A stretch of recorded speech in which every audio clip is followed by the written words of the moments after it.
Folks, welcome into this great series called The 7 Financial Blind Spots. I'm Coach Pete. I'm here with Steve CARUSO from Ocala, Florida. Steve, you've taken a lot of time to put together 7 really relevant topics. Let's talk about the first one, written goals.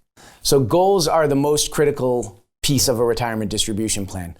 I call it actually a well-defined goal. So a lot of financial advisors are going to just give lip service to goals, or they give you one of those questionnaires that ask you a bunch of nonsense questions like, if the market went down 20%, I would jump off my roof, and so... Does anybody ever read those answers, do you think? No. Doesn't seem like it. What they're designed to do is, they're not for your benefit, they're for the financial services firm so they can throw you into whatever pre-designed portfolio. Cookie cutters, Yeah, right? exactly. Yep.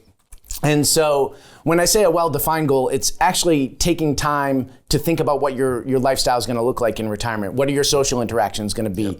Yep. Do you have pre-existing medical conditions? Do you have an elderly parent that you're going to maybe have to take care of? Because all these things factor in your time. Do you have 17 grandkids? Are you going to be responsible for babysitting? So these are the types of things that actually factor into your lifestyle. And it's important to actually sit there, have a conversation, and write it out. Because when you write something, you make yourself accountable. And so the example I always use is, if you were losing weight, if you made a New Year's resolution to lose weight, you're going to buy a scale, right? And the reason you buy a scale is to hold yourself accountable. You're going to throw the scale away if it lies to you. Exactly. Yeah. Exactly. Well, that's a good point. So, by the way, I'd hate to be somebody with 17 grandkids. You almost need a written list to decide who you're getting presents for at Christmas time, because maybe you forget somebody. Exactly. So that's why we do goals, is we realize things. And then one of the things I like to talk about is the fact of if you match somebody up, if they have some tremendous goals they want to do in retirement, and then you look at the money they have, maybe the money's not in the right place to help them accomplish those goals. Right, and so I always tell people say, what's the right number to retire with, right? And we get hung up on these numbers because of the marketing that's on TV. You remember those commercials where the person was walking around with a giant number? Yeah. And so there's actually no right answer. You have to actually look at what your lifestyle is, and once you do that and you know what your lifestyle is, then you can assess the cost to it. Yeah.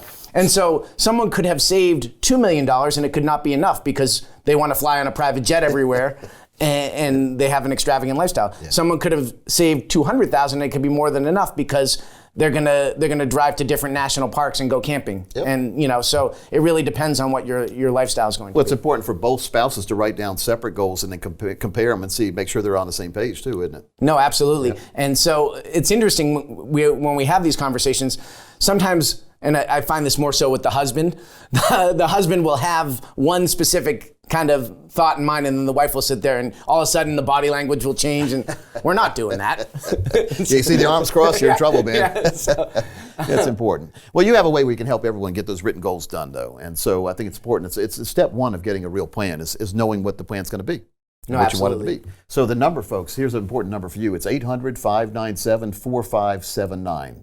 800-597-4579. Call today, and Steve and his team can get you started on that proper plan tomorrow.